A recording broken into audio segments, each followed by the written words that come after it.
Enseguida. Saludamos al primero de nuestros invitados dentro de El Médico en Casa. Él es Tomás Duraj, es médico asesor de Melio. Tomás, buenos días. ¿Qué tal? Buenos días, doctor. Nos escucha bien, ¿verdad? Sí, perfectamente. Ajá. Bueno, nosotros a usted también y claro, estamos en ese Día Mundial del Déficit de Hierro, fue el día 26 de noviembre, pero lo trasladamos a esta sección del Médico en Casa con el objetivo que nos dan ustedes en el titular, las claves para identificar y prevenir la anemia, doctor. Correcto. Sí, yo creo que si te parece bien, haríamos una pequeña definición de qué es la anemia, porque es un diagnóstico, digamos, complejo, y después pasaríamos a hablar de estas claves para prevenirla. Estupenda organización, claro que sí. Genial. Pues comentar que la anemia realmente no es un diagnóstico clínico de por sí, sino que es más bien como la presentación de una enfermedad subyacente que debe investigarse. Y a nivel, digamos, de análisis en una analítica de sangre, se define como cifras de hemoglobina por debajo de 2 desviaciones estándar para la media y el sexo del paciente. Pero también otros indicadores como el hematocrito o la cantidad de eritrocitos, de glóbulos rojos, pueden ser indicadores de anemia, ¿vale? Y tenemos pues anemias que pueden ser debidas a muchas causas. Y el déficit de hierro es una de las más comunes a nivel mundial, y sí que es cierto que en España es, digamos, más frecuente, sobre todo en mujeres embarazadas y en ancianos. Por eso el Día Mundial del Déficit de Hierro lo unimos directamente con estos números que nos van a indicar cómo está nuestro nivel de hemoglobina, entre otras cosas, de los glóbulos rojos, ¿no? Es cuando una persona tiene anemia se considera que hay ahí pues un déficit, un fallo, y a partir de aquí ya empezamos a explicar cuáles podrían ser las causas.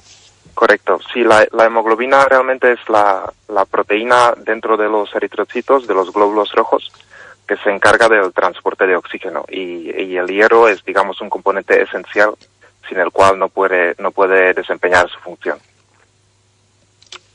Doctor, decía usted que en las mujeres es mucho más habitual, pero si vamos por partes, las claves para identificar precisamente dónde está el problema, que luego hablaremos de la plataforma que tienen ustedes, que es online además, que es muy interesante, pero ¿por dónde empezaríamos?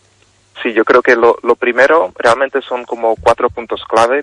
Lo primero sería identificar el origen de la falta de hierro, detectar si existe sintomatología, y después ya se pasaría, digamos, a un tratamiento. Nosotros en Melio pues nos gusta evaluar a la persona de forma completa, y primero se haría un tratamiento, digamos, nutricional y de prevención.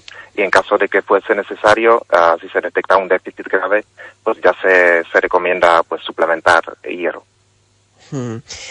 Hay actividades que son tan sencillas, lógicamente la práctica del deporte está muy bien, entre otras cosas para identificar el cansancio que pueden tener las personas o la fatiga que pueden tener durante esa época en la que el hierro les está dando una señal de alarma. Correcto, sí. A ver, en cuanto a sintomatología, realmente digamos una disminución de hemoglobina o un déficit de hierro, como es de instauración, digamos, progresiva, muchas veces es difícil de detectar, de autopercibir, digamos, porque, bueno, la persona se va, digamos, sintiendo cada vez más fatigada, con más cansancio, digamos, puede tener disnea o falta de aliento en la práctica del ejercicio, o algún empeoramiento de alguna afección cardíaca previa. Pero, digamos, a nivel de signos clínicos, a nivel de, digamos, observación, que uno vaya a la consulta del médico y el médico lo pueda ver sin un análisis de sangre, es muy difícil detectar una anemia, ¿vale? Porque los niveles de hemoglobina deben caer bastante por debajo de 8 gramos por decilitro, o sea, un nivel bastante bajo, para que se detecte pues palidez cutánea o conjuntivas pálidas, este tipo de cosas que son, digamos, signos clásicos. Entonces, lo primero sería identificar, digamos, el origen de esta falta de hierro.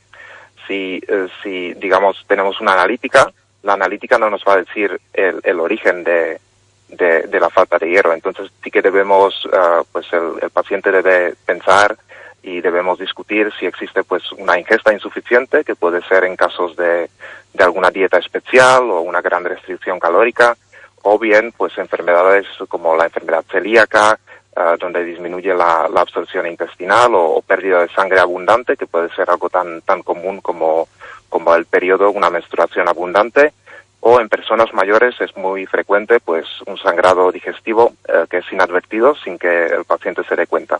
Y también pues tenemos el embarazo, donde aumentan mucho las necesidades, y la actividad física, digamos, extenuante, ¿vale? O sea, practicar deporte, digamos, es una cosa que está muy bien, pero bueno, si nos dedicamos a nivel un poco más profesional, para sobre todo corredores de larga distancia, sí es cierto que el hierro es, digamos, una cosa muy importante para suplementar. Yo creo que sí, hay varias maneras, además de hacerlo todo bajo la supervisión, claro, hasta ahí una vez que se tenga todo tan claro como nos lo están narrando ustedes. Una forma es consumir alimentos considerados como fuente de hierro. ¿Cuánto necesitamos en teoría al día, doctor? Vale, eso depende del grupo de edad y del grupo, digamos, también de la dieta que sigue el paciente. Sí que es cierto que, por ejemplo, para hombres serían unos 14 miligramos al día. Sí que es cierto que en grupos como en dietas vegetarianas estrictas, esta recomendación, por ejemplo, se doblaría, ¿vale? Pero bueno, tenemos en medio.es, tenemos toda una serie de artículos sobre este tema y muchos otros, donde tenemos tablas con las recomendaciones de ingesta, aunque yo creo que más que verlo así a nivel tan matemático, nos iríamos más a recomendar pues la ingesta de alimentos que son ricos en hierro para, digamos, garantizar que la ingesta es adecuada, ¿vale? Tenemos por un lado pues verduras de hoja verde, que yo soy más partidario, digamos, a nivel nutricional de recomendar este tipo de alimentos, como son espinacas, algas marinas como el kombu, nori, wakame, que son un poco más exóticas, pero también brócoli, espárragos, porque son, digamos, de baja densidad calórica y digamos que se pueden incluir para cualquier tipo de dieta, ya sea vegetariana o no vegetariana. Y lo ideal sería tomarlos con alguna fuente de vitamina C, ¿de acuerdo? Ya sea en forma de suplementación o en forma de pues cítricos o kiwi o pimientos, por ejemplo, que son ricos en vitamina C, y esto aumenta la absorción. Y bueno, también en cuanto al reino animal, pues destacan sobre todo el hígado, ¿vale?, de los animales, y los mariscos. Aquí tenemos almejas y mejillones, que realmente son fuentes muy interesantes, ya que una porción simplemente de 100 gramos ya, digamos, incluso superaría la ingesta recomendada. Entonces, para dietas, digamos, más pescaterianas o vegetarianas o volácteas, pues sí se recomendaría, por ejemplo, esto o huevos.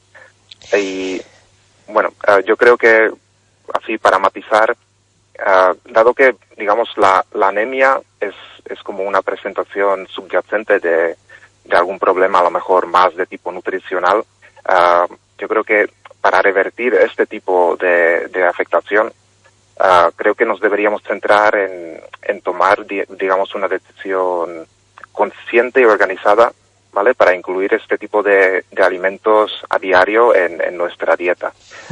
No tenerlo así como algo de, bueno, si me acuerdo algún día, pues tomaré más espinacas, o tomaré mejillones, o tomaré pues algas marinas. Pero, digamos, si queremos, por ejemplo, seguir una dieta vegana o vegetariana muy estricta y queremos obtener este tipo de micronutriente a partir de la dieta, sí que a lo mejor es buena idea pues tomar la decisión consciente de decir, bueno, 3 días a la semana vamos a tomar X alimento, el que sea de nuestra preferencia, para asegurarnos de que las reservas de hierro, ¿vale?, que tenemos, el cuerpo tiene reservas de hierro corporales en forma de ferritina, y estos pueden durar meses, ¿vale? No es necesario realmente, no todos los días tenemos que cumplir la ingesta recomendada. Con que tengamos picos, digamos, importantes de ingesta de hierro, el cuerpo es inteligente y es capaz de acumularlo en forma de ferritina. Perfectamente explicado, y nos sirve ese Día Mundial de Déficit de Hierro para acercarnos a este tema, que ya ven ustedes como primero hay que tener una buena exploración, hay que saber exactamente dónde está esa identificación de la anemia y cómo prevenirla, y luego cómo tratarla, por supuesto. Doctor Tomás Durag, médico asesor de Melio, muchas gracias por estar con nosotros. Nada, muchas gracias a ti. Un abrazo, hasta luego. Hasta luego.